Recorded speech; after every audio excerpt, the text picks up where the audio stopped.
Hello, friends. According to the United Nations, Sudan is currently facing the world's largest humanitarian crisis. Thousands have been killed, millions have been forced to flee their homes, and satellite images reveal scenes so horrific they are hard to believe.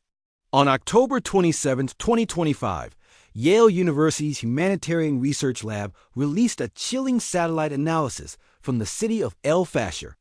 They found piles of bodies and so much bloodshed that the satellite view showed large red patches of land. The report confirmed systematic ethnic cleansing of indigenous non-Arab tribes. Today, let's try to understand what exactly is happening in Sudan and why this country is collapsing once again. Sudan sits in northeastern Africa, just below Egypt. To its west are Libya, Chad, and the Central African Republic. To its east is the Red Sea, leading directly to Saudi Arabia. While about 95% of Sudan's population is Sunni Muslim, the real divide isn't religion, it's ethnicity. About 70% of the population is Arab, while the remaining 30% belong to various African ethnic tribes like the Fur, Zagawa, Berti, and Muba. This ethnic divide is at the very heart of the conflict. Now, you might be surprised to learn that Sudan is Africa's third largest gold producer. It mines over 60,000 kilograms of gold each year. To put that in perspective, a country like India produces less than 2,000 kilograms. So, with all this wealth, why is Sudan so poor? The tragic answer is that an estimated 90% of this gold is smuggled out of the country illegally. This prevents the government from earning crucial revenue. Instead, armed groups use the gold to buy weapons, fueling an endless cycle of conflict. Since gaining independence in 1956, Sudan has spent most of its history under military rule. The most powerful dictator, Omar al-Bashir, seized control in 1989 and ruled with an iron fist for 30 long years. During his regime, the economy collapsed, corruption exploded, and multiple civil wars erupted. It was under his watch that South Sudan broke away to become an independent nation in 2011. For 17 straight years, Sudan's GDP growth was negative. In 2019, the people of Sudan had enough.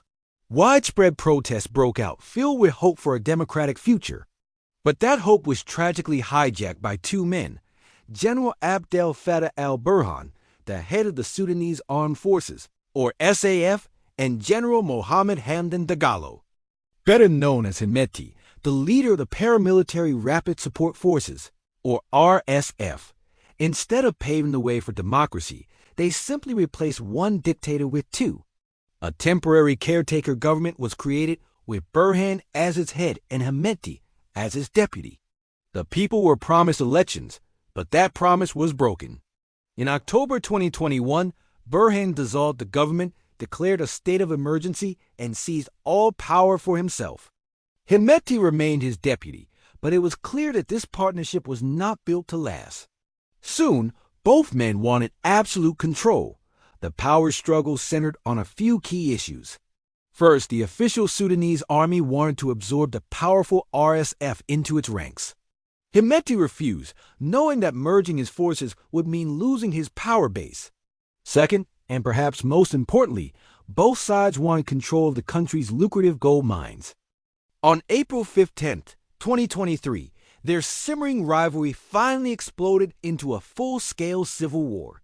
Initially, the official army, the SAF, had the upper hand with its aircraft and greater resources. But the RSF was an incredibly powerful and battle-hardened force. They quickly shocked the world by capturing large parts of the capital, Khartoum. The fighting has been relentless ever since. After nearly 2 years of brutal conflict, the army managed to retake Khartoum in March 2025. But just 2 months later, the RSF launched a counteroffensive, gaining huge swaths of territory near the Libyan and Egyptian borders. By late 2025, the country was effectively split in two. The western regions, including Darfur and Kordofan, fell under RSF control. The north and east of the country remained under the control of the army. Sudan is once again on the threshold of breaking apart, with the very real possibility of a new RSF-controlled state emerging in the west, And what's driving this long, bloody war? It's that vicious cycle we talked about. Gold is smuggled to buy weapons, and those weapons are used to fight for control of more gold, leading to more war. And as always, it is the ordinary people who suffer the most from this power struggle. The numbers are staggering. Over 150,000 people have been killed. A staggering 10 million people have been displaced from their homes, creating the world's largest internal displacement crisis. Hospitals, schools, and essential infrastructure have been systematically destroyed. The country is facing a massive hunger crisis. By September 2025, it was estimated that 375,000 people in the regions of Darfur and Kordofan were on the very edge of starvation. On top of that, diseases like cholera, dengue, and malaria are spreading uncontrollably. More civilians are now dying from hunger and disease than from bullets. Sudan, a country rich in resources, is now one of the poorest nations on earth. This horrific violence is not new to Sudan, especially in the Darfur region.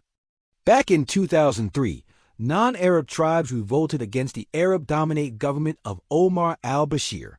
In response, the government armed and unleashed a brutal militia known as the Janjaweed, which translates to devils on horseback. What followed was a campaign of terror that the world labeled a genocide. An estimated 300,000 people were killed and 2 million were displaced. Entire villages were burned to the ground. The International Criminal Court even issued an arrest warrant for President al-Bashir on charges of genocide. And here is the crucial connection to today's crisis. Hemeti, the leader of the RSF, was a prominent Janjaweed commander during those massacres.